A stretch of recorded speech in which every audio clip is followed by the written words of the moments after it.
would like to welcome all Jobs First partners and friends today. Thank you for joining us.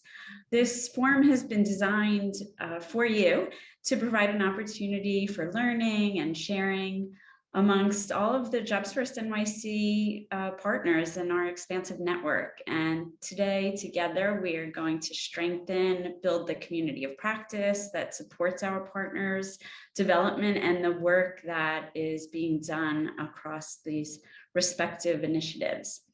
I'm going to introduce my colleague, Stephanie Garcia, who many of you know, who will walk us through getting started. Thanks so much, Carrie, and welcome everyone. Good morning. So happy to see you all here. So as Carrie mentioned, we are here at the Partnership Forum, the first one of 2022 for Jobs First NYC, and I will walk you guys through some quick Zoom tips and protocols to get us started. So please make sure to mute yourselves while you're not speaking. You can find that at the bottom left of the Zoom window. I'm sure we all know this by now, 2+ years into COVID. Just letting you all know that we will wait longer than usual in between questions to allow for participants to unmute and participate. Please also make sure you turn your videos on. We want to see your beautiful faces this morning, and utilize the chat in case you want to speak with each other, write to any hosts, individuals, or anyone that is attending the event today. Please also make sure to say good morning, introduce yourself. Feel free to write your name, organization, and partnership in the chat space, or to update your name in your Zoom account. You can also raise your hand, which is in the participant window, if you want to speak, and we will be looking for any folks that might have questions that have their hands raised. We'll also encourage you all to move up and move up. So if you're someone who tends to speak a lot, please move up into a role of listening more, and vice versa. If you do not speak a lot, make sure that you do. We want to hear from all of you. We want to make sure that this is engaging and that you're all learning from each other as much as possible. So you will also find the participant agenda in the chat. My colleague Dave will throw a link in there for you all, which will have the agenda and overview of the day, as well as some other helpful tips and links that will also be thrown into the chat. And finally, feel free to take notes for yourself. And also, we will have a breakout discussion at the end that has a Jamboard link that you will all be able to use in order to take notes as well. Lastly, if you have any tech issues, if anything comes up during the event, please feel free to throw it in the chat or email, again, my colleague David Scott at dscott@jobsfirstnyc.org. Great. So with that, we can go over the agenda really quickly. And again, we're starting the day just going over the event overview, and we'll hear a few words from our fearless leader at Jobs First NYC, Marjorie Parker. We'll also ask you all to engage us in a little quick warm-up activity, if you will, just to get you all to meet each other and chat with your peers in the room. We'll next dive into our feature presentations. We have the Advocacy Institute supporting partnership advocacy work, and Hive, who will present their skills mapping tool to the partners. We'll also have a little break and then go into partnership presentations, as well as a breakout session discussion around hot topics. For our objectives today, again, as Carrie kind of mentioned at the beginning, we really want the Partnership Forum to provide a platform for conversations across partnerships and across partners. We also want to present to you all useful resources from the field, and to give you all a chance to ask us, right, and ask each other how to further assist with all of your partnerships.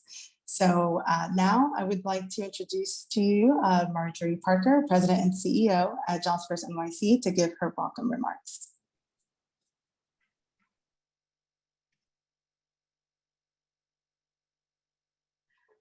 Good morning, everyone. Stephanie, can you take down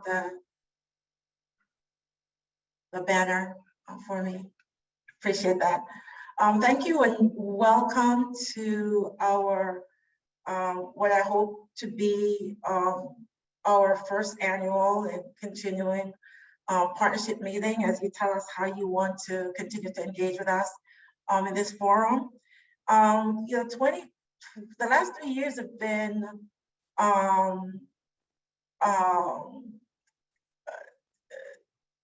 stressful, and for many of us in the communities where we live or where we come from, COVID is just one other stress on the systems that we've been working hard for the last, as many of us, as long as many of us has been in this business and many before us, to change. And you know, 2022 landed, we thought we had some relief from COVID and we had the Omicron virus, but we have a lot of other changes that is happening across our city. 70% of our local city council members have changed.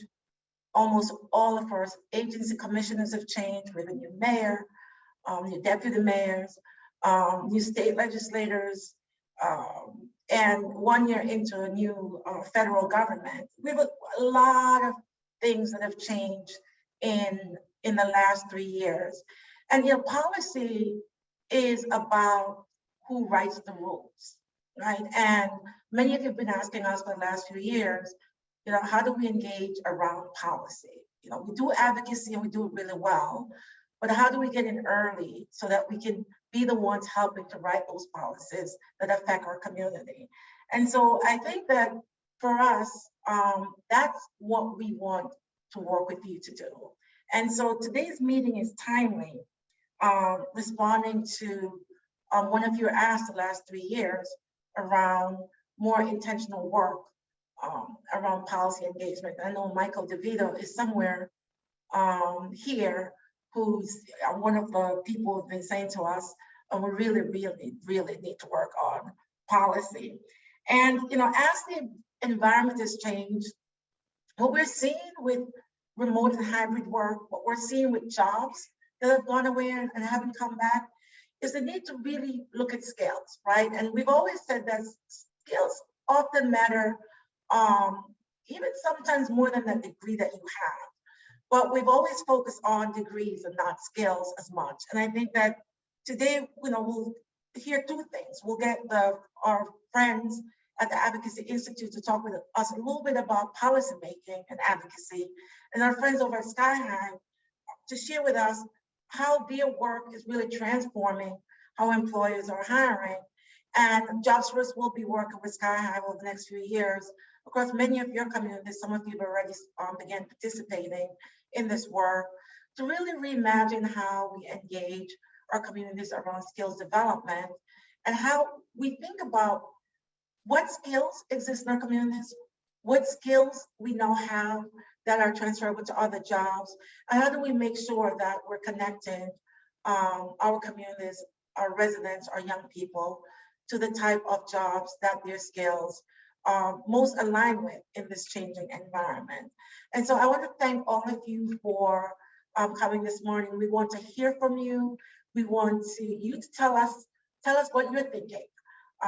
Share with us what you think we can help you to change. Share with us what you think we can change together. So thank you again for coming. I look forward to the conversation with you this morning. I'm gonna hop up a little bit because I have to run over to City Hall, but I'll be back in about 30 minutes and I'm gonna join you for the rest of the session. So thank you again. I appreciate you. I appreciate all your effort. I appreciate your trust in our partnership and partnering with your community. And I just look forward to the work that we'll do together over the next few years. I think now I turn it over to Stephanie, our Roman. Yes, thank you so much. Thank you so much, Marjorie. All right, guys, so I will now introduce you all to our next activity, a quick warm up, if you will. And we want to keep it casual. We want to keep it light. We want to keep it fun. We want to get to know each other, right? So, you know, we're all either living or working in New York. We identify with either of these, either what's poppin' or how you doing questions, right? Depending on how you like to introduce yourself to your friends. But I like to use what's poppin'. I might date myself as a millennial by saying that, but it is what it is, right? So just want to give you all a couple of minutes to get into groups. We're going to pair you all into random assigned groups, and there'll be about 4 to 5 folks in each room. And we ask that you all introduce yourselves in the room, and if you could share one thing that is going on in your lives and or work that you're willing to share, really just engaging in conversation, getting to know each other, see each other, and do all of that good stuff. So without further ado, I think we will throw you all in sharing. Thank you, Stephanie. Sorry, my screen disappeared behind another screen and I couldn't see what was going on. But I am very excited to introduce you all to our partners at Hive Technologies. Sergey Bukharov, the Chief Solutions Officer at Hive, and George Karakos, Director. Sorry if I didn't pronounce either of your names correctly. The Director of Government and Public Affairs. They're going to be presenting the quantum labor analysis platform that Hive Technologies has been sharing with the world. It continuously collects and analyzes real-time labor market data, and their goal is to democratize job information and opportunity. We're partnering with them, as Marjorie mentioned, doing a skills mapping project in New York City, and we'll be telling all of you more about that. So George and Sergey, I'll toss to you. Thank you, Carrie. And you pronounced our names perfectly. I'm going to share my screen. Just one moment. Thank you. Can you all see my screen? Yes. I'll take that as a yes. Thank you. So it's a pleasure to be here. Thank you for inviting us. We're really excited to be able to present to you a piece of our technology. My name is George Karakos. I'm the Director of Government for Hive, and like Carrie said, Sir just joined us, and he's our Chief Solutions Officer. Hive, we've been around since 2017, and since in these past 4.5 years, there's been quite a bit of exponential growth. There's been a lot of need, I believe, across the board for finding out what skills people have, what skills are needed in the labor market, and how to apply that information. We work with global 2,000 companies, Fortune 500 companies, and we also work with governments around the world. We invented and commercialized a methodology called quantum labor analysis, which really is the analysis of the labor force and the workforce at that most granular skills level. We process 20 terabytes of data every single day from around the world. And we're pulling in technical skills, soft skills, tools, technologies, methodologies, and salary levels. And we continuously feed that information to applications in real time. So we work with those Fortune 500 Global 2000 companies and SMEs here in Canada, helping them understand the skills that they possess within that their employees possess, and the skills at the individual level, and the skills they possess as a company as a whole. But we also work with governments. We have when we do work with governments and we're not working with communities, we do that through an application called a Skills Passport. So this is what we're going to be showing you here today. We help individuals create a profile of their skills. You can see a little bit of a graphic here on the side. We help them to identify the skills that they have based on the experiences they have, and also based on what the labor market suggests are the skills with people who have similar experiences that they have. So they're able to identify skills perhaps they never really thought of. In a recent pilot we did with the World Economic Forum, working with Walmart, Unilever, to look at the retail sector, specifically it's the effects that the retail sector faced during COVID. One of the key findings that we had were, if you ask people, what are the skills that you possess? They can probably think of around 10 or 11 skills off the top of their head. But when we're able to look at the labor market and compare their experiences with the experiences others have had, that identification, that skill identification process increased 3x. So on average, 34 skills were identified per individual in that pilot. But when you ask people, how do your skills apply to the labor market in real time? That's almost an impossible question because it's in real time to answer. Our technology is able to bring that computational power together so that we can actually connect them to the labor market in real time. So we focus on skills-based job matching. So are you a 95% match to a certain job? Are you an 85% match to a certain job? We show you what those opportunities are in the labor market. We then show you how to fill any gaps you have to those skills by taking you to the training providers, the colleges, universities, online course providers, to show you what courses they have that would be able to help you upskill and reskill. We also provide a bit of a longer term customized career and reskilling pathway. So if you have an objective you want to get to, we're able to pull that information together and show you, how long it would take you to actually get there, what the costs would be, what, how many courses you would have to take to fill certain skill gaps to be eligible for a job. We provide that real-time labor market intelligence, which is key here. And it helps to make much more informed decisions when you have that sort of labor market intelligence. You can, if you're a training institution, you can align your curriculum to the labor market. We provide you skill and job supply and demand insights. And that's key because you want to know what the labor market is asking for so that you can prepare the workforce in a much more efficient and effective way. And we also provide a view into the skills that are emerging so that we can prepare for the future, and the skills that are declining. So they're not investing time in skills that are leaving the labor market, especially now, since jobs have changed. Automation is changing jobs, digital transformation is changing jobs, and of course, COVID has changed the reality. So with our tool, especially now during COVID, as we're coming out of COVID, organizations are finding that the intelligence that they gather with our labor market intelligence is crucial to them being able to prepare for that future of work. I'm going to ask Serge to actually show you the skills passport, and then as you're seeing the skills passport, we're going to have time to answer questions. So you're going to have that option to see the tool as we're and then and raise some of the ideas and ask questions. What we want to do here is what we want to achieve is to provide to help you achieve the goals that you have within your organizations. So if there are anything that comes up or anything that sparks, we can definitely address it and answer any questions you have. I'm going to stop sharing my screen.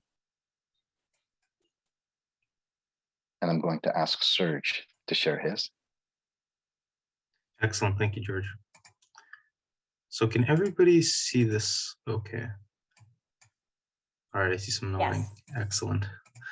Excellent. All right. So what I'll spend some time on is walking us through what it looks like when we're creating a skill passport and then actually applying that artificial intelligence and quantum labor analysis to supporting a job seeker, worker, or learner with understanding the opportunities that they can take advantage of in the labor market.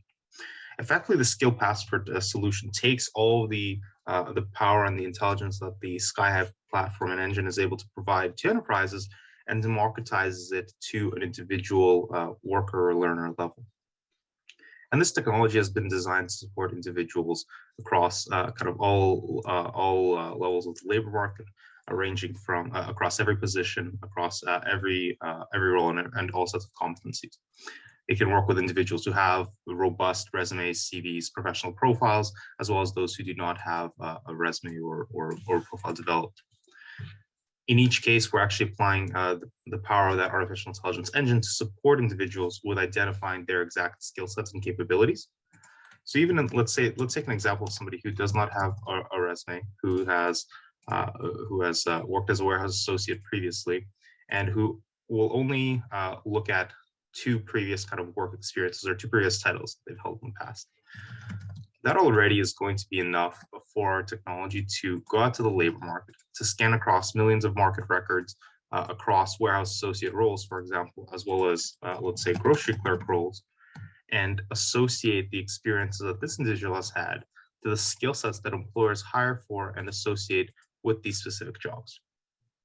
So as the individual was working through as a warehouse associate or as a grocery clerk, they would have been acquiring and applying skills quite often, maybe without fully recognizing the skills that they were acquiring, and without a view or visibility into how those skills are transferable across the market. Well, through the use of this artificial intelligence, and even in the absence of any kind of education, certification, or training, which can also be used to infer skills, we can already identify the specific opportunities that the individual could be a match for. And the start to that is supporting them with skill discovery. So presenting the user with this gamified skill selection view, where they then go through and self-assess across a whole range of skill sets. And so you'll see that we've related, for example, the work they've done as an associate to skills in safety, to inventory management, to training, shipping and receiving, packing. The work that they would have done as a grocery clerk would relate to skills in inventory reconciliation, retail sales, maybe supervision, cash handling, memorization, all skills that they would have been applying on a regular basis in that role, but they may not have related to as experiences or skill sets that they can then take and transfer to additional opportunities.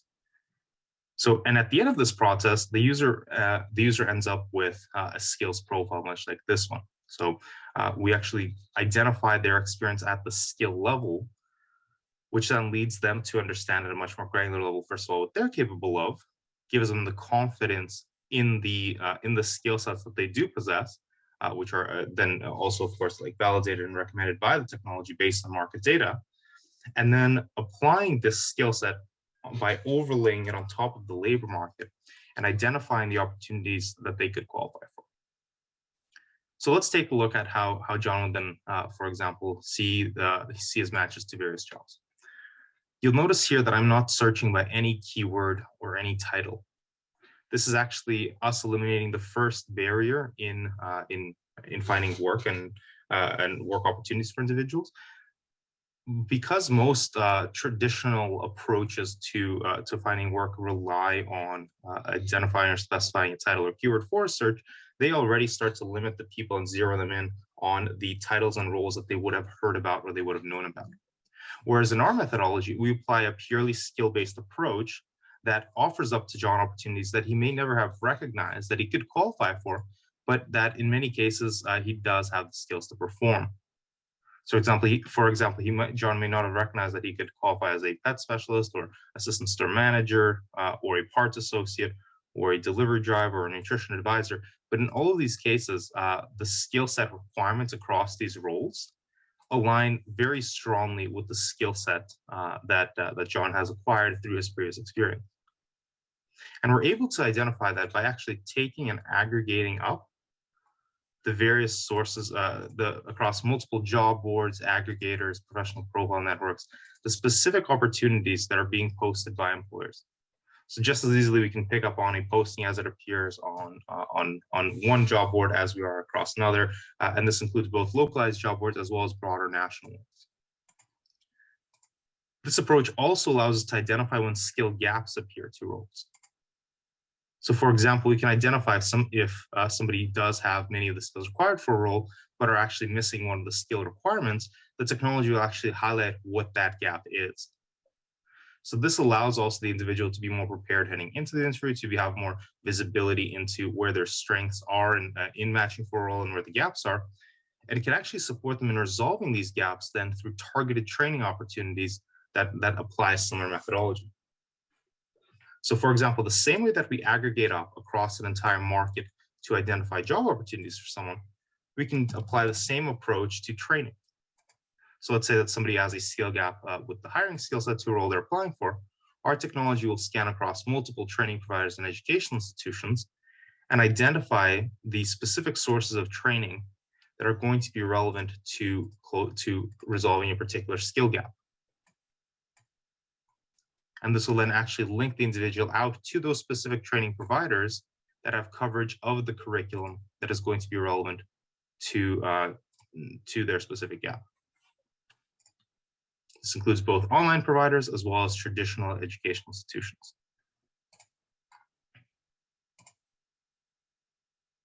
So you can see here how we've effectively taken the entirety of the market, including the job site and training site, and have aggregated it out, broken it down to the skill level, and are presenting it to users in a very targeted, specialized way.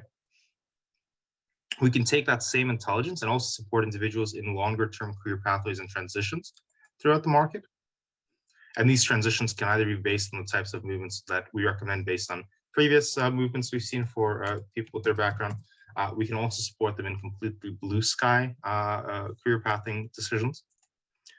In each case, the technology can actually go out to the market and determine the current skill requirements across a whole range of roles and careers, can determine the exact skill gaps of the individual to their target career path, can allow them to customize or target and select the specific skills they're particularly interested in learning, and then can support them in building up a blueprint that specifically targets training that's going to be most relevant to closing the skill gap. So you can see here that we're recommending various training courses, and as the user goes through and selects the specific curriculum they're interested in, it actually updates the remaining recommendations as well. As they launch the career path, they're then able to track how they're progressing and actually acquiring the skills required for that pathway. This is, of course, this training is similarly aggregated to the way that we aggregate jobs and training from across the market. And we're doing that through sets of crawlers, bots, and spiders going across the web and identifying these opportunities. And as individuals actually then complete the training, we can update their profiles with them and identify how they're progressing across their pathway as well. So this takes all the power of that labor market, all the intelligence that our technology is collecting, the 14 terabytes of data per day that we're collecting, and the over 1.3 billion actually job descriptions globally that we're collecting, and then focusing them on specific region, geography, and types of opportunity the individuals focus in, and likewise on the skills that are most applicable to them. Meanwhile, on the back end of this, the administrators of the platform are given access to real-time data on the usage of that technology, of the platform, and on the broader labor market and the movements occurring across it. So for example, to our community partners that deploy this type of technology, they're given access to a view of the supply and demand across the market in real time. They're given a view of the specific geographies where we're seeing job postings occurring and where we're seeing individuals applying for and looking for work. They're given a view into the specific positions that are most frequently demanded or supplied across these regions, as well as more fine-tuned and granular information getting down to the specific role and skill level. So for example, we can zero in to particular roles across that market, for example, like customer service representative, and identifying how the supply and demand changes over time, as well as what the supply and demand gap is, market salary information, absolute counts of job seekers in demand, tracking geographically where we're seeing the most sources of supply and the most individuals looking for work in this area, as well as finding those hotspots for where the jobs are most plentiful in that particular field. And actually getting down to the skill level and being able to track the declining, constant, and emerging skills associated with a specific position as well. This, of course, can give us a view into what future skills we need to be focusing on as we're preparing people for this role or career path in the workforce, as well as allowing us to track how jobs are changing in the market in real time. The technology also offers a variety of tools that allow us to identify the types of pathways that are available in the market. So, for example, we're able to take a role, able to break it down to its skills DNA through that quantum labor analysis engine, and of course identifying each skill with specific definitions. But then we can actually apply the skill requirements for that role against the labor market and find other similarly matching roles that have high degrees of skill overlap between them that have potentially more attractive salary ranges, potentially higher rates of supply or demand, and potentially more attractive trends into the future as well. Then we can actually compare the two roles to each other. And what's happening here is you can see we've identified the skills in common as well as the skill gaps between the roles. And we can look at what transitions might look like between the two. Based on these transitions, the Skype platform can once again identify the specific sources of training that are relevant to closing the gap. And these can be pulled from the external providers or from the internal learning curriculum across the organization as well. So you can see a whole lot of power on the analysis side on the back end, as well as very targeted specific opportunities for workers and learners on the front end of the platform, as well as we support them with identifying the relevant work, training, and educational opportunities for them.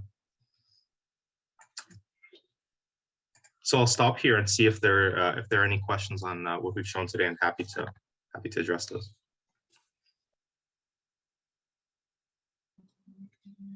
Yeah, if anyone has a question, you can put your hand up or type it in the chat bubble, or in the chat window.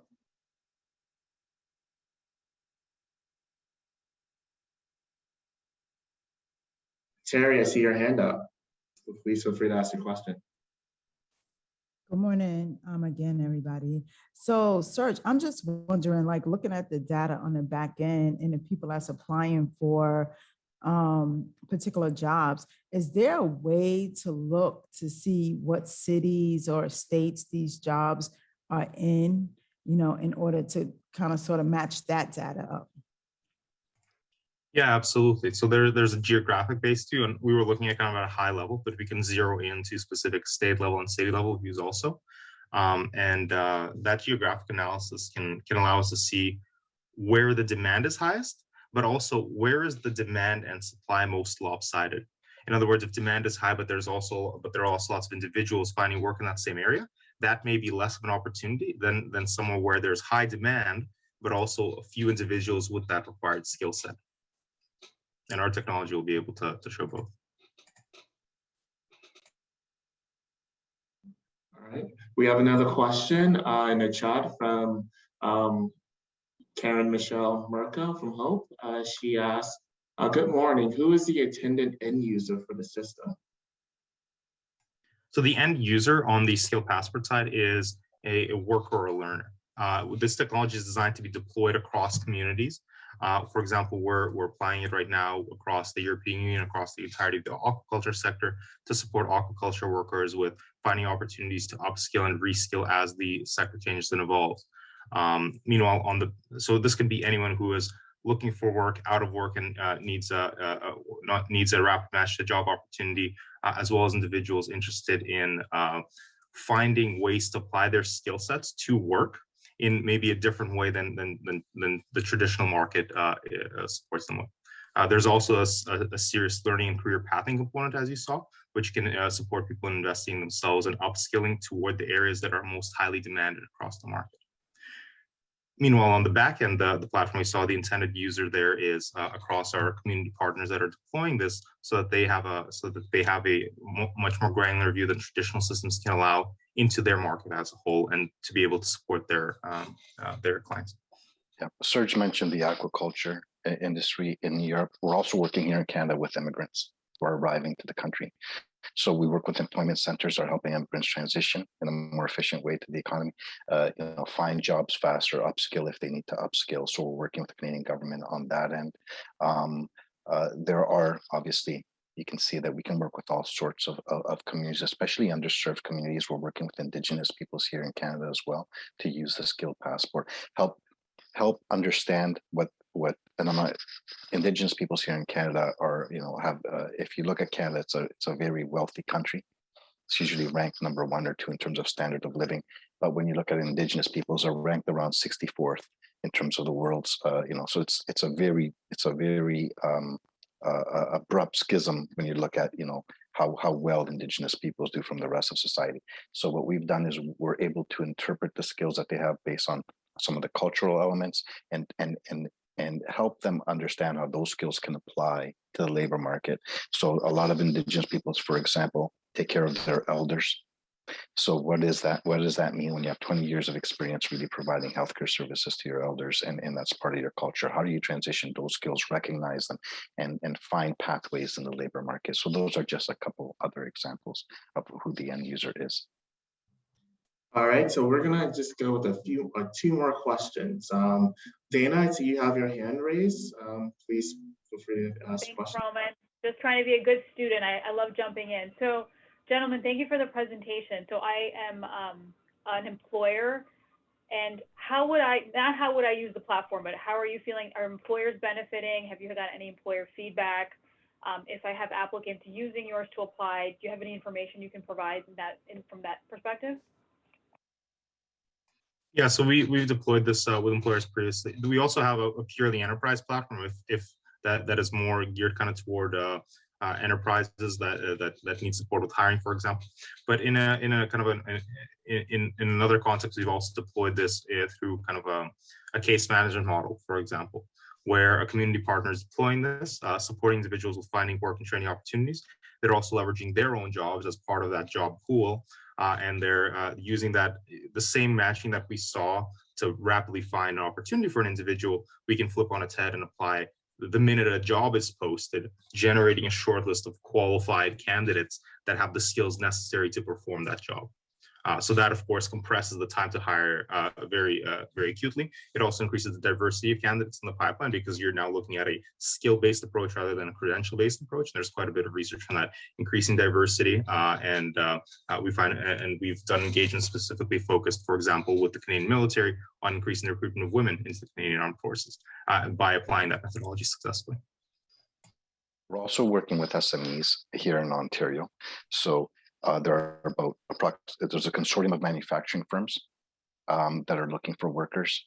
We've connected a skill passport sits in the middle between the manufacturing companies and the colleges and universities in the province who are upskilling people to be able to fill those jobs. So it's one way of identifying the skills that people have, connecting it to the labor market and to training. So we're doing that here in Ontario. Well, thank you so much, Sergeant Joyce, for joining us today and presenting the platform. If you both wouldn't mind, we have a few more questions that are also in the chat. Could you spend a couple more minutes answering some of those questions that our participants have? Also, we're excited to say that Hive is a partner of ours, and we are making this available to our partnerships as well. And so we'll continue having conversations with each of you to figure out how this tool might be impactful in helping to support the work that you're doing on the ground. So we thank Hive for your presentation. And now we're going to move on to our next presenter, Marissa Martin from the Advocacy Institute. The Advocacy Institute is committed to supporting the legislative advocacy of social justice and movement building organizations in New York City and New York State. And they have a lot of incredible resources to help all advocates across the state be able to develop campaigns, policy campaigns to help advance their mission. And so, Marissa, we thank you for being here with us today, and we'll invite you to present your screen and begin your presentation. Great. Hi, everyone. Nice to see you all. Good morning. Let me just share my screen.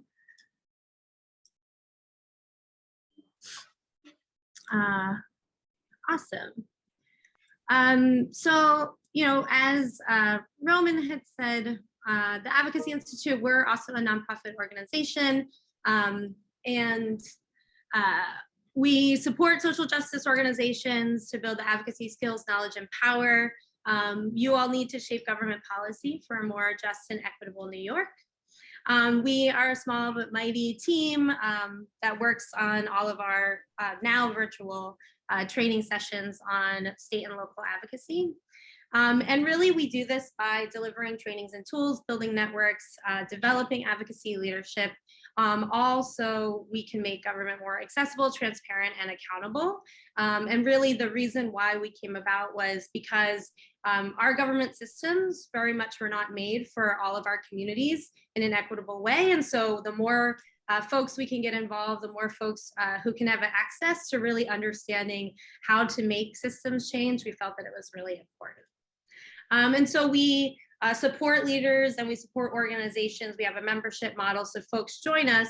And when you're an AI member, you get this leadership development, strategic consulting. So that can be, trainings for your members, your coalitions, as well as strategic consulting around different campaigns, as well as advocacy tools. So I'll share a few of the tools with you today.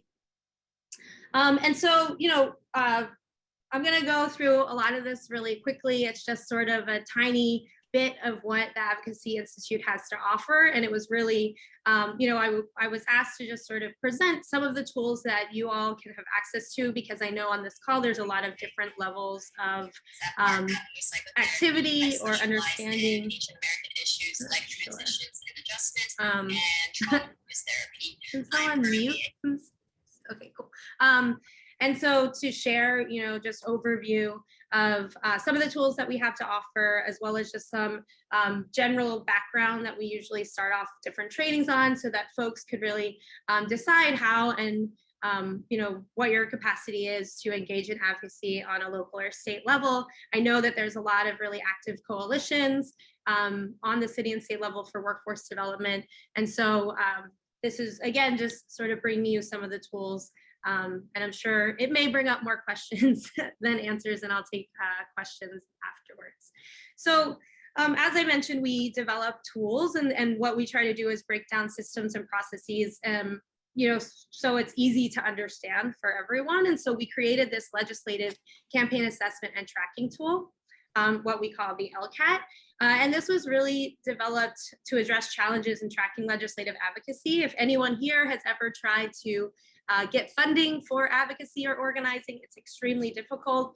Very often it's sort of like, well, how do we know if you're successful? What are those sort of metrics and measurements? But it's also, advocacy takes a really long time. We had a lot of really progressive wins on the state level in 2019, and many of them had been aging for like 10 years, right? So this takes a long time. So really recognizing the different steps and all of the work that goes into them, we felt was really important for coalition members, advocates, organizers all throughout the state. And so we wanted to provide a view under the hood so that folks could really highlight and celebrate wins and what we call mini wins to keep the momentum going. And so this is the Legislative Campaign Assessment and Tracking Tool, our LCAT, and let me drop this into the chat so you all have it. There you go. And so this is the diagram, and just to orient ourselves, the key is on the bottom right-hand corner. We see all of the outline boxes as areas for advocacy organizations to really push and lead those actions. And then the purple represents when you're interacting with the legislature, the green when you're interacting with the executive. This is a non-linear model. So even though it's laid out this way, we see it as you can enter into any advocacy campaign and, at any one of these points. This is also not all inclusive. So we know that there's a lot of other tactics and strategies and wins that all different campaigns come up with.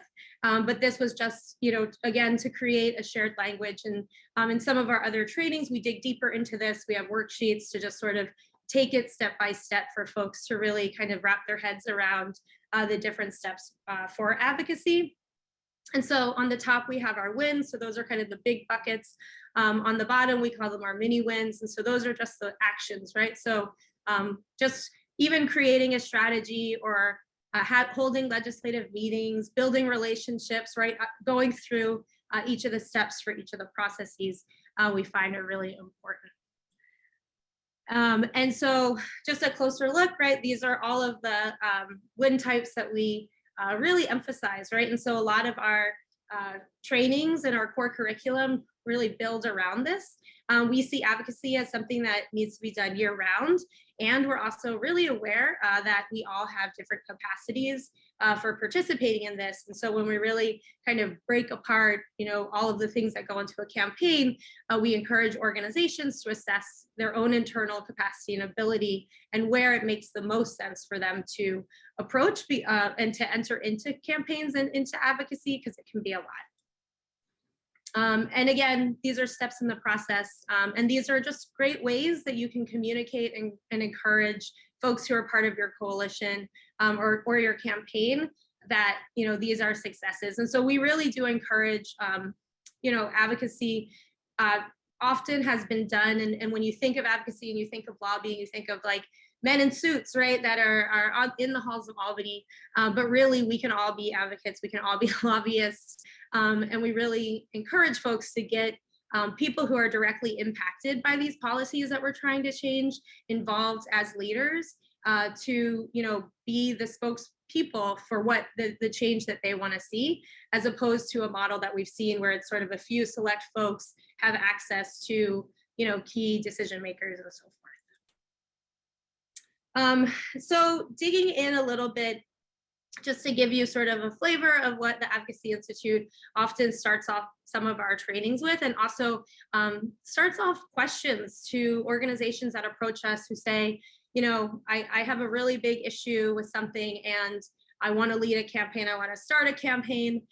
We often just go through and try to identify, okay, what kind of campaign makes sense, right? A lot of us are based here in New York City. And so very often we just say, we're going to do a New York City campaign because we're here, right? And our community members are here, our programs are here. But there's a lot to consider when you're trying to shift policy. So what we all know, right, we learned probably in middle school are the three branches of government: the executive, legislature, and judiciary. And when we're talking about policy and when we're talking about policy advocacy, we're talking, our ultimate goal is to change agency behavior. So even if you are working on a budget campaign, you're trying to shift, right, how much money an agency is getting and how they are allocating that money to different providers or different communities. And so we just keep that in mind, that always, even if you're engaging with the legislature, the executive office, all of that, ultimately the people who are going to roll this out are agencies, right? And all dollars that come through the city or the state go through either city agencies or state agencies.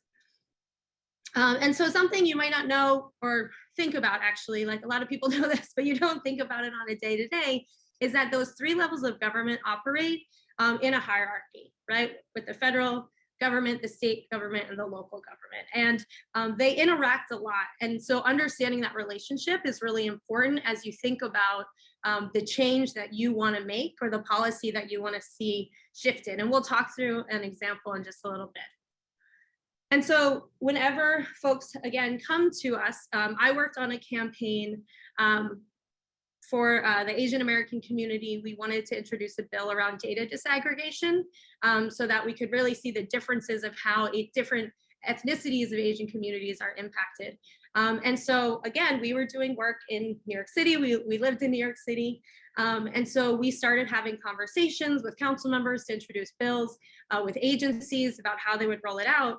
And when we had a conversation with the Administration of Children's Services, they told us anything to do with their data has to be done on a state level, because all of their reporting and things all feed into the state agency that oversees them, which is the Office of Children and Family Services.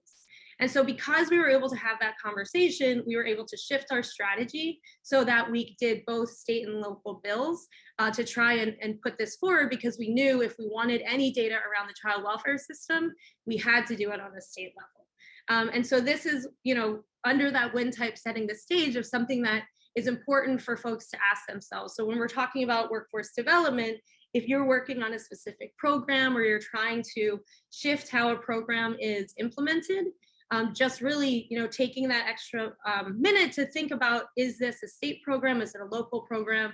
How are these all relating to each other? How do they impact each other? And then at the Advocacy Institute, we really do, since our founding, we had really focused a lot on the state. And the reason for that, and we just see it as they have the broadest power, I think this definitely varies issue by issue in terms of the greatest amount of power, right, and impact you can make, because depending on whatever locality you live in, there could be some, more action that a locality could do over a state. But as we know, the federal government, right, it's the ultimate power, right? So everything goes up to the federal government, but it's very limited because of our history, because of the history of the United States and the fight for states' rights. Very often federal law sort of gives a lot of leeway and power to the state to decide. So they might say, this is a program and the program's rolling out. and the state, they get to decide, you know, what that actually looks like for each of the localities within the state. So they get everything not specifically, so the state gets everything not specifically carved out by the federal government. So we have that little hump up there. But then when it comes to the local government has the ability to do and pass laws and legislation and change policy for anything that the state has not spoken about. And so the problem with that is that if a locality passes something that the state doesn't like, the state can very quickly introduce something that then supersedes what the local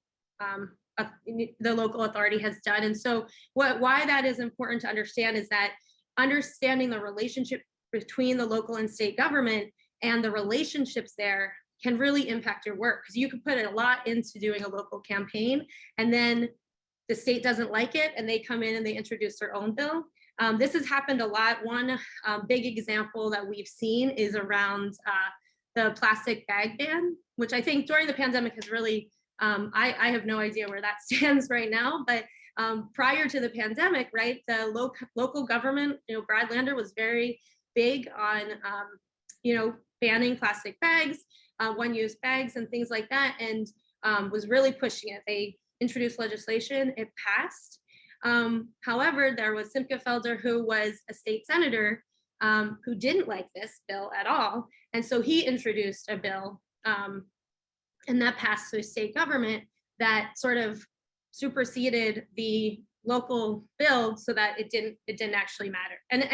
And just, we don't have time to dig into that, but it was a very interesting bill that is a tool of our state specifically that they often do, where they introduce bills and legislation that apply to all localities that have less than 1 million people, because New York City is the only locality that has more than 1 million people. And so it's just interesting when you go through legislation to see how sometimes our government in the state makes things that specifically can impact New York City and not other localities.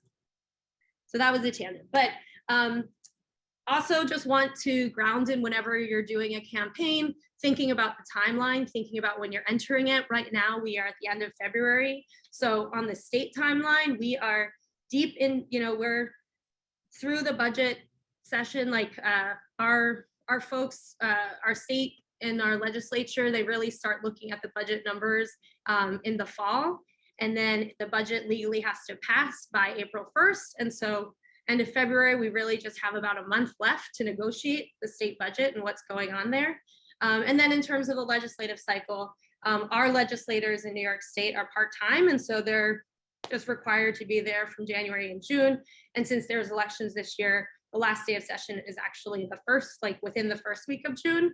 So it's not a lot of time. So you have to move really fast and be really aware of this because this can really influence your strategy. And just taking a step back, again, this is a diagram that the Advocacy Institute created, again, to just make it easy for us to take one look and know sort of where we are, orient, you know, what kind of action we should be doing.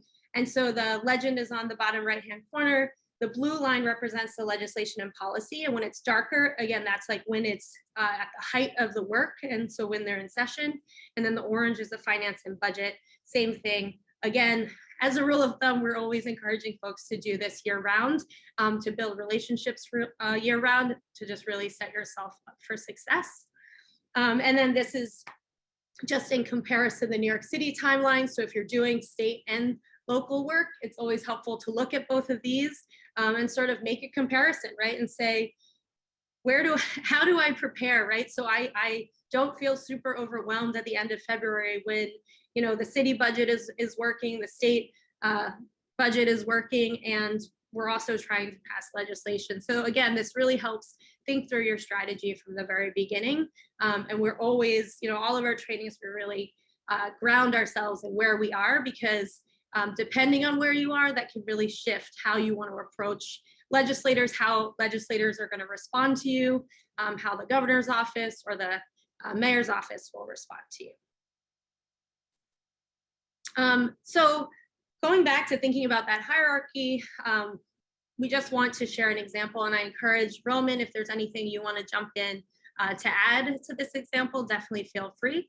But something we're all really familiar with, right, is WIOA funding. And so On a federal level, this is funding that comes through. They set regulations and requirements that are pretty broad, right? And there's 3 agencies that really manage the funding that goes out: the Department of Education, the Health and Human Services, and the Department of Labor. It's always important to know, like, this is, you know, if we think of that chart, this is the federal government. It's ultimate, but it's broad, and it's trickling down. Then we have the workforce funding for a state level, right? That's flow through funding from the federal government. There's also additional state funding, especially this year. If folks watched Governor Hochul's State of the State, she talked a ton about workforce development and just on all levels for a lot of different populations. And if you dug into the budget, you saw that there were some real numbers there. And so, you know, there was additional state funding that came in on top of the WIOA funding that flowed through from the federal government. Again, it's the state, so they added their own regulations and requirements. And I'm sure many people on this call have struggled because of this sort of 3 levels of government where they're all putting in their own say, right? And what they think and how they think programs should be funded and rolled out and things. And so within the state, right, it gets broader. And so 11 agencies really get the WIOA funding and manage how that funding is going out for different programs. So again, it's sort of, if you're picturing a funnel, right, it's getting more narrow. And then on a local level, we'll just use New York City since you all are in New York City. I think, right, the flow through funding comes from the federal and state. Then there might be additional city funding, along with additional regulations and requirements. And in the city, you know, they're very big on program delivery and data collection. So they're adding more sort of requirements around those things and how they're evaluating that work, right? Because they have to report back up to the other levels of government. And then it becomes even more broad where this funding is going to 21 agencies and they contract over 100 workforce partners to do this work, right? And so it's just getting broader and broader. And so really understanding sort of how that hierarchy works and how it can impact what you do. And I know for me, we experienced this firsthand in when we were trying to do community-based adult literacy work, because the funding that each of the providers had to really manage, if they were allowing folks who were undocumented in their classes, right? Any tracking that you did, it couldn't be tied to federal funding, right? It had to be sort of any sort of city levied funding that came through for that program. And so this is a relationship that our programs have on a funding level. I'm sure a lot of you understand it. It's also with different policies that occur that come down, right? That we see happen all the time that can be confusing, right? And people see something on the federal news or national news about, you know, a program or a policy that's coming out, but they see it happening different locally. And that's because of the different power. So that is what I have to offer today. It was a quick segment. Hopefully there's some things that stuck with most of you, and then I'm happy to answer any questions.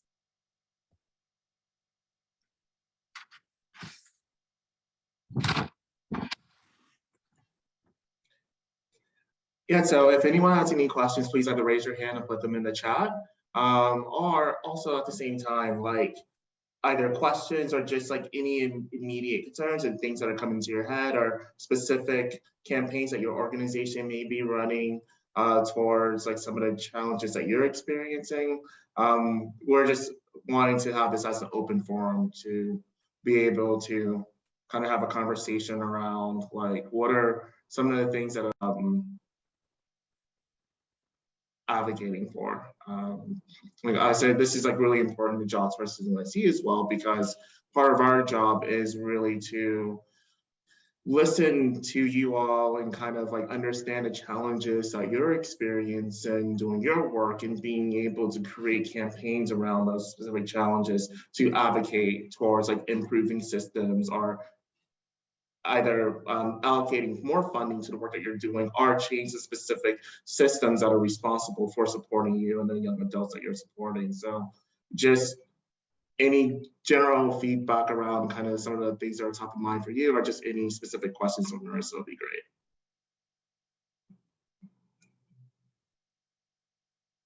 So are the services of the Advocacy Institute available to JobsFirstNYC partners? And so not at the moment, like we are, like Marissa shared a tool that is free for the public to use, but at the moment the Advocacy Institute does have services that they're offering, and if you're interested, we recognize that they are a good partner, they'll be a resource for you. But at the moment, the Advocacy Institute does not have a formal relationship with JobsFirstNYC, but that might be able to change in the future, and we'll be happy to get all of your feedback on whether or not you all will be interested in doing more work with the Advocacy Institute.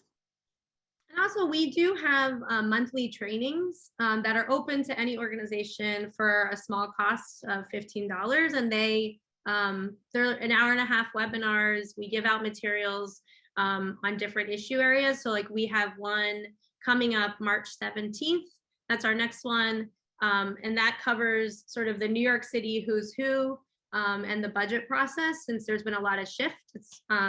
We called it Keeping Up with the Adamses, since Adrienne Adams is our new speaker and Eric Adams is our new mayor. And so I can find a link and just drop it in the chat if folks want to check that out. And so those happen every month, and everyone is available to that. And memberships are really for if folks are interested, if you're developing campaigns and if you're wanting to be a lot more active in that. So we have a lot of, we're trying to enter and welcome organizations at all different levels.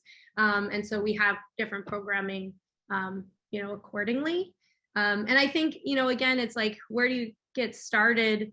It really is just take a look at that LCAT and think about what policies, what work you care about, as well as your own organizational capacity to do that work.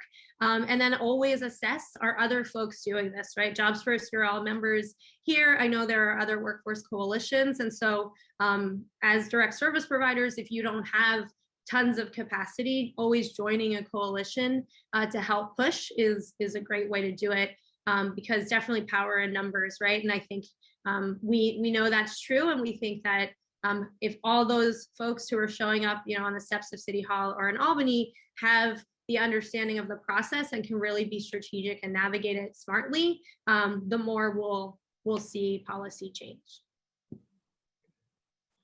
Marissa, thank you so much for your presentation. Welcome back, everyone. We'll now get started with the partnership presentations. Jobs First, our partners are the heartbeat of Jobs First NYC and the reason why we exist as an organization. So first and foremost, I want to thank you all for being here today and for the amazing work that you're doing for communities. Thank you to all of you who volunteered to present on behalf of your partnerships today. Each partnership will present in alphabetical order for 90 seconds. This will be a lightning round update to share with each other one 2021 accomplishment and one 2022 goal for each of your partnerships. For all attendees, please note that partnership slides are linked in the participant agenda for your reference. There you'll be able to find information on each partnership's mission, governance, and model. Please use this as a guide for understanding how all of Jobs First NYC's partnerships operate and how it might relate to your organizational partnership work. We'll get started with Allison Palmer from the bond and ask that each partner is prepared to start their update as soon as their partnership slide is being shared on the screen. So Allison, I'll kick it over to you. Hi, everyone. I'm Allison Palmer. I'm the Associate Executive Director from New Settlement. 90 seconds is tough here to talk about the bond. The Bronx Opportunity Network is a partnership between 7 nonprofits and 3 colleges. So the nonprofits that are participants are Eastside, Bronx Works, CUNY Prep, New Settlement, Good Shepherd, Grace Outreach, and The Door. And we do have an affiliate in Goddard Riverside Community Center, their options program. Our goal really is to improve the university systems at CUNY to ensure that our students who are attending a vocational certificate program or college have the resources and supports that they need so that they can ultimately persist, graduate, and land a family sustaining career. The bond is co-chaired by Thierry Thompson, who is at Good Shepherd. And we've had a great year this year. I mean, one of the things that we've realized is that because of our model and our one-on-one attention that we're providing students, that while there was a huge nosedive in enrollment as a result of the pandemic, we pretty much remained steady in terms of our enrollment goals, and we exceeded those goals for students enrolling at community colleges in New York City. I think one of the things that we do want to highlight, and for our goal, is that when we originally started, it was all about persisting through a 2-year degree. Now we're really thinking about the 2 to 4 year transfer and the pipeline for students, and really making sure that that's secure and seamless. And our goal for this year is to partner with Bronx Community College and Lehman to develop a transfer pilot, and we have funding from Conway to do this, to do a boot camp in the summer and the spring of this academic year, to really provide resources and support to our students so that when they enroll at Lehman, hopefully they'll have a step up in terms of that transfer process and be able to hit the ground running as they pursue a bachelor's degree. All right, thank you, Allison. And now we'll go over to the Brownsville Hub Cooperative. And LaShawn, would you mind saying a few words? Sure. Good morning, everyone. Is it still morning? Good morning again. My name is LaShawn Allen Muhammad, Executive Director at Central Brooklyn Economic Development Corporation. And I am here to represent my esteemed colleagues as part of the steering committee from the Brownsville Hub Cooperative. So we are a group of Brownsville natives. We were either born and raised or still live in the community, which is very unique. And what we've done in partnership and with support from Jobs First New York City and the Robin Hood Foundation is, create this cooperative model that will lead, it's a community-led process actually, that will lead to individual and community wealth through education, ownership, business and workforce development. Essentially what we've done, I would say there were several highlights. So it was kind of hard to choose one. But in 2021, after coming through the pandemic, in the middle of the planning process, through the Robin Hood Economic Mobility Labs initiative, we birthed the Brownsville Hub Cooperative, and we established a formal governance structure and launched a community website, which essentially was the first time it's ever been done. We've created an online space where community residents can get access to resources, jobs, events. There's never been a space where everything is like a one-stop shop, so we're very proud of and it's called the Own Brownsville website. And so we're very proud of that. Our goal this year is to hire staff and literally hit the ground running, right? So we are launching formally this year to begin to serve residents. And one thing I would just highlight, the framework that we've developed through the Brownsville Hub Cooperative is a framework that consists of 5 pillars. It's, providing access to resources, developing self-sufficiency, creating opportunities for ownership, youth development, and civic engagement. So these are the 5 pillars that make up the framework for the Brownsville Hub Cooperative. And we also work with academic institutions such as Medgar Evers College School of Business, Howard University Executive MBA program, and CUNY Law School's worker cooperative model. And so that is, that's what we're doing. And so we're very excited, and it's such a pleasure to be here and to be a part of this amazing network. Thank you. LaShawn, thank you for being with us. And I'll pass it on to Jennifer, who will talk a bit about the Green Economy Network. Good morning, everyone. My name is Jennifer Dillon. I'm the Vice President of Workforce Development over at the Doe Fund and a proud participant of the Green Economy Network. So in a nutshell, our vision is for a just and sustainable economy in which quality green jobs are accessible to everyone. I think many people on this call will remember sort of in 2008, 2009, when the green wave sort of started, CBOs and the people who we serve got left out of that. And we are actively trying to make sure that doesn't happen this time. So we believe that a healthy green economy creates wealth and jobs for everyone, lowers emissions, improves quality of life through better buildings and transportation and other infrastructure.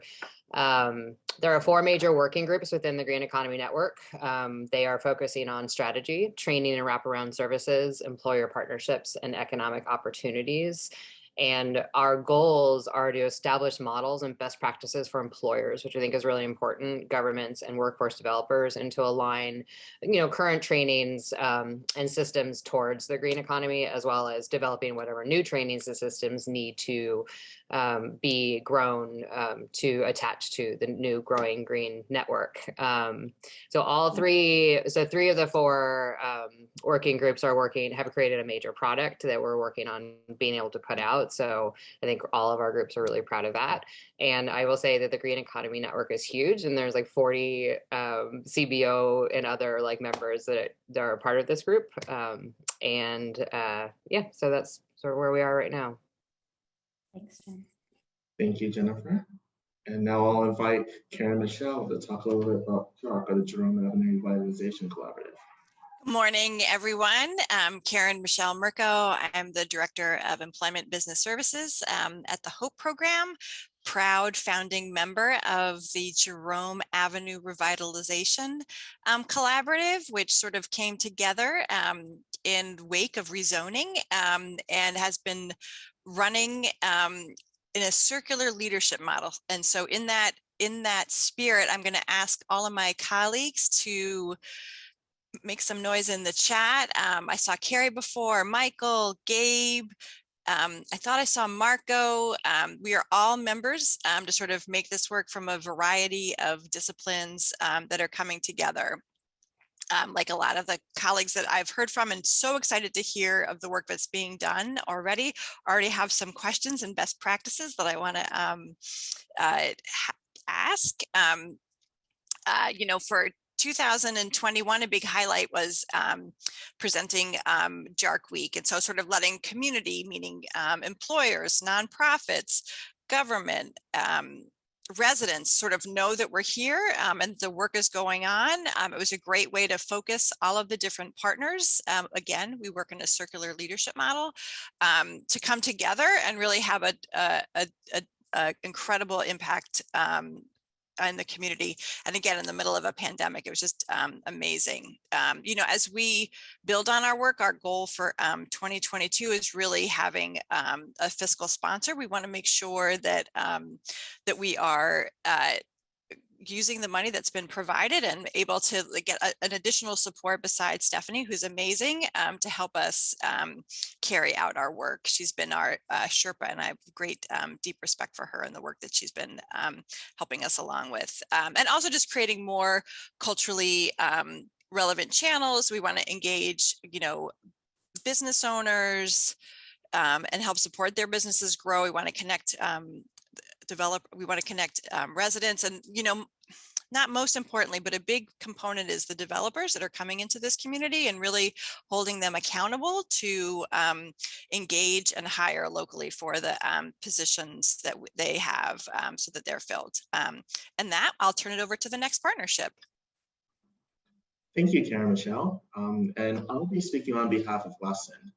And so Lesson's mission is to improve workforce development practices and reduce operational costs for employers and community-based organizations, thereby streamlining a hiring process and effectively connecting job seekers to high-demand jobs.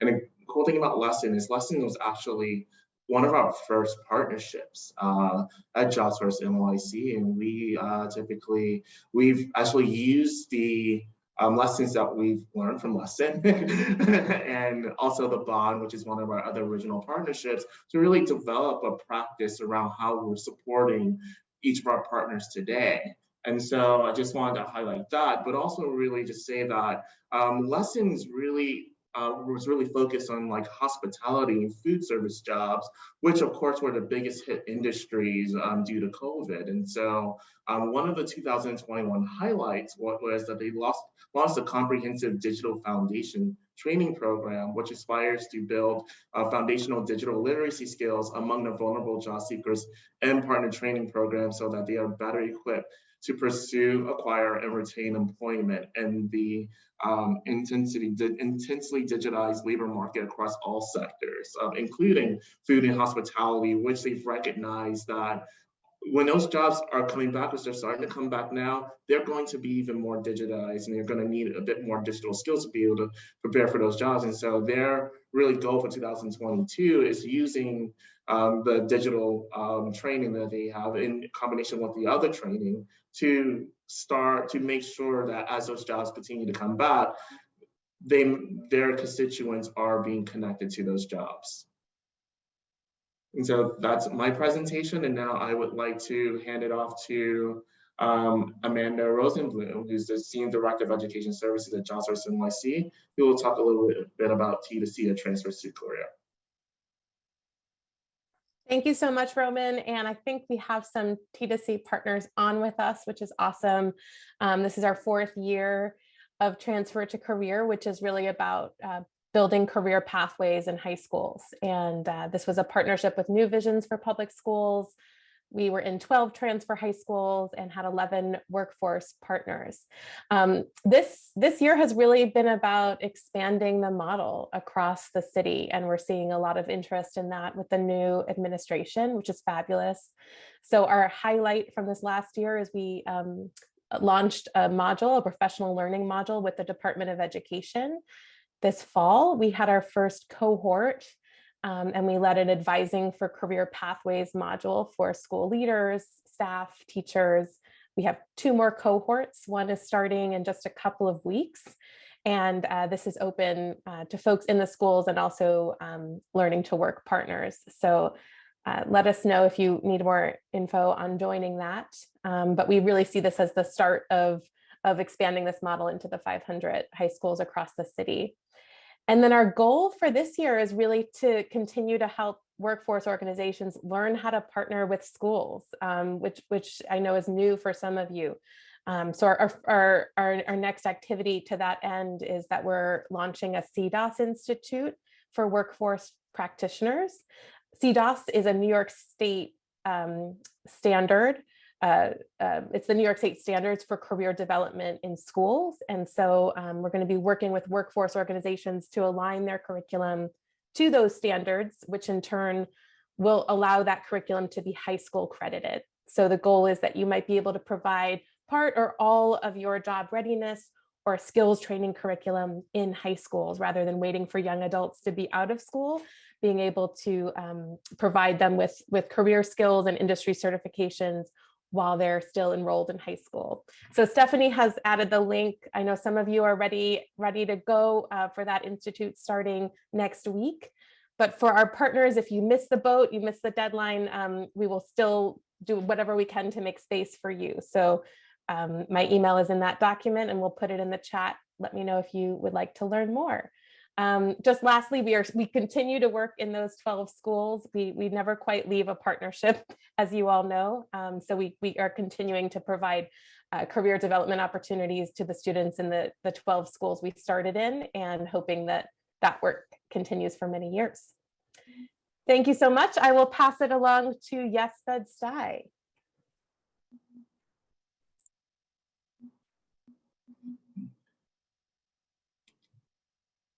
And for Yes Bed-Stuy, we have Angie Charles, who's the program director of Canva's Cornerstone at Albany Houses. And Canva's just been an incredible partner as well, supporting Yes Bed-Stuy with many functions. So I'll pass it on to Angie. Hi, everyone. So I've been a part of the Yes Bed-Stuy partnership for 3 years, and the program model is pretty much meeting young people in the Bed-Stuy community where they're at and whatever goals that they want to enhance their quality of life. We try to service young people between the ages of 18 to 24.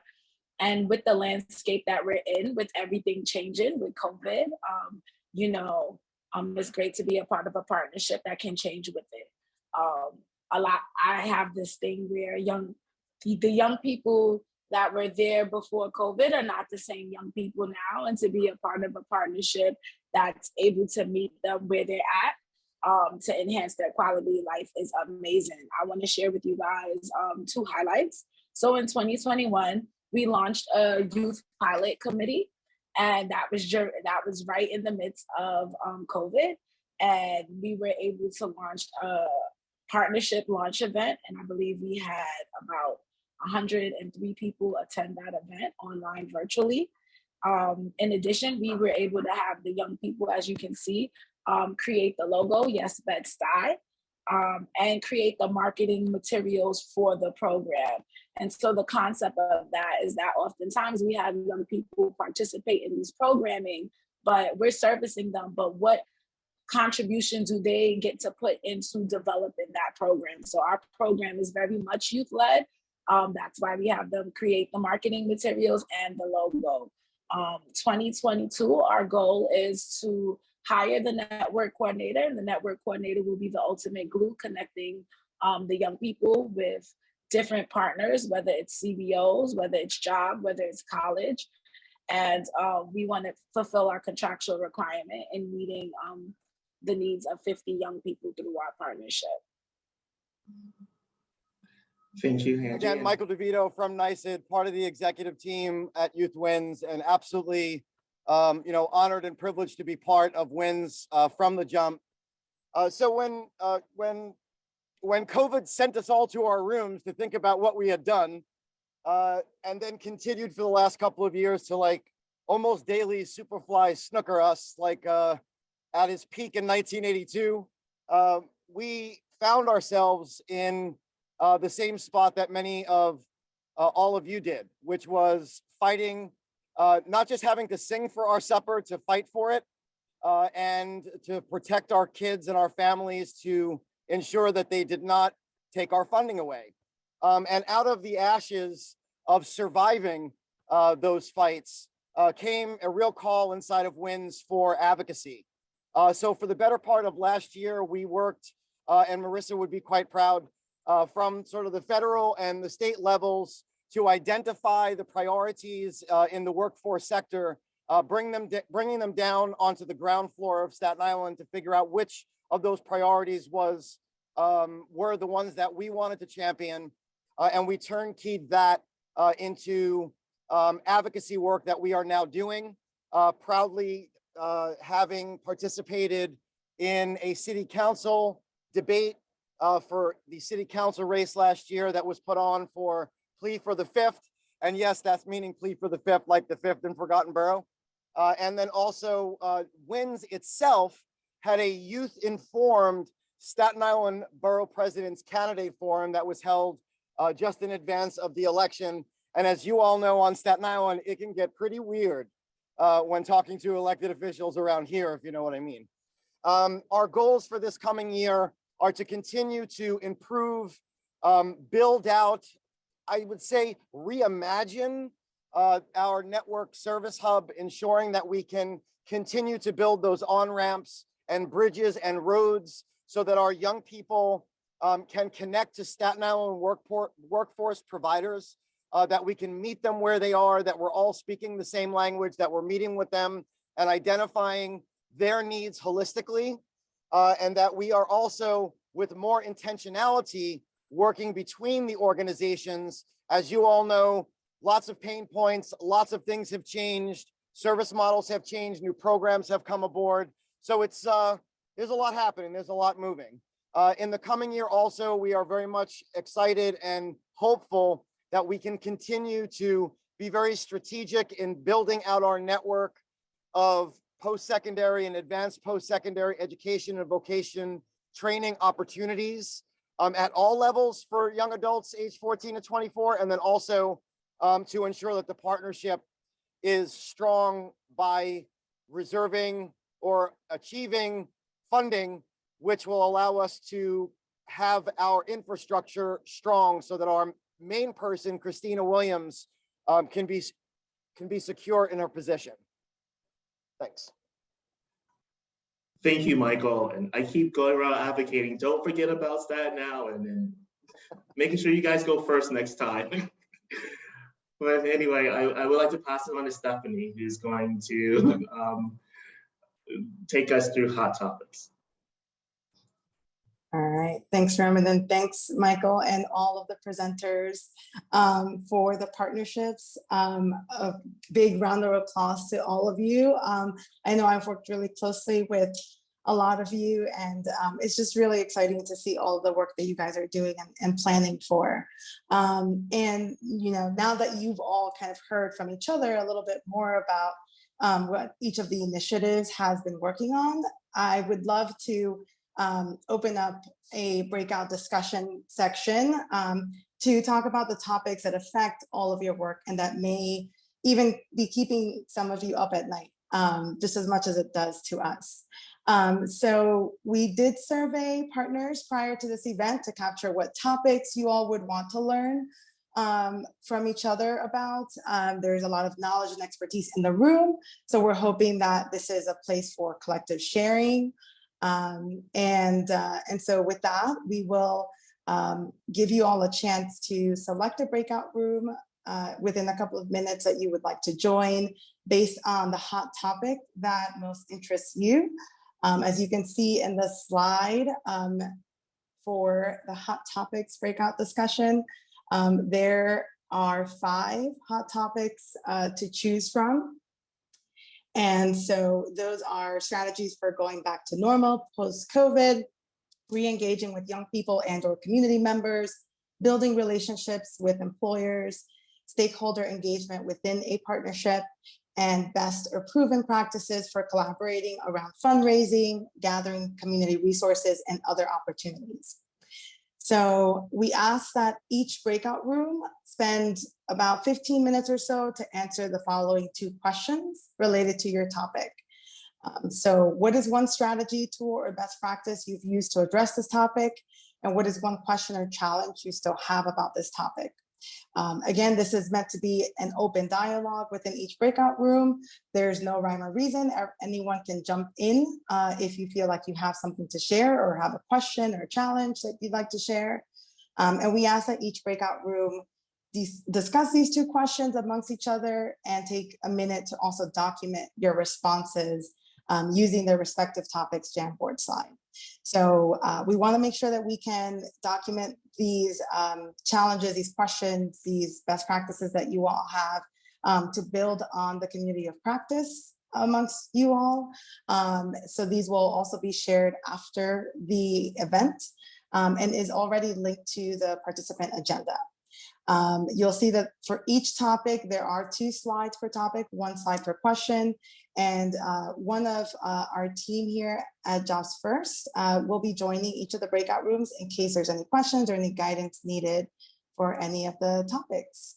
So with that, I believe Amanda, my colleague, is going to open up the breakout rooms, and you guys are welcome to join whichever room you'd like to discuss based on the hot topic.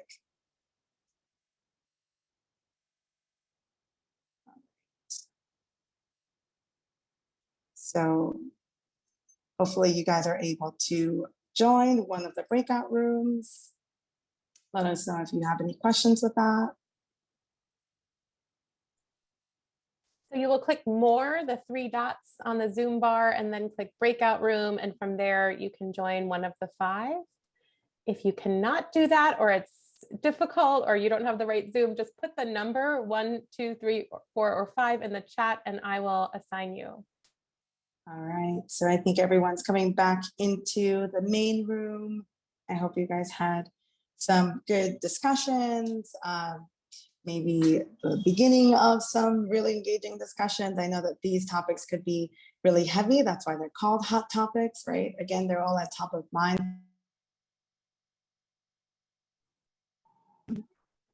You know, really want to thank you all for engaging in conversation and thank you for being here. And so with that, I will pass it over to Roman to close us out for the day.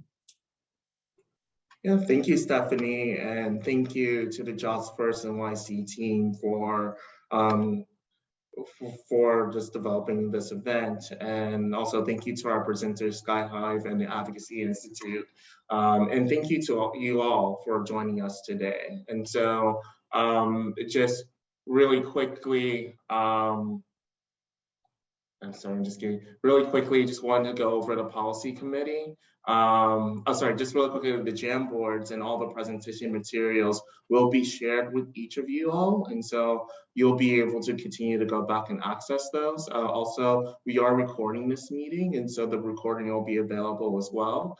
And like I said, we have a strategic partnership already with Hive, and so we will be speaking with the individual partnerships on how you all would like to engage with Hive.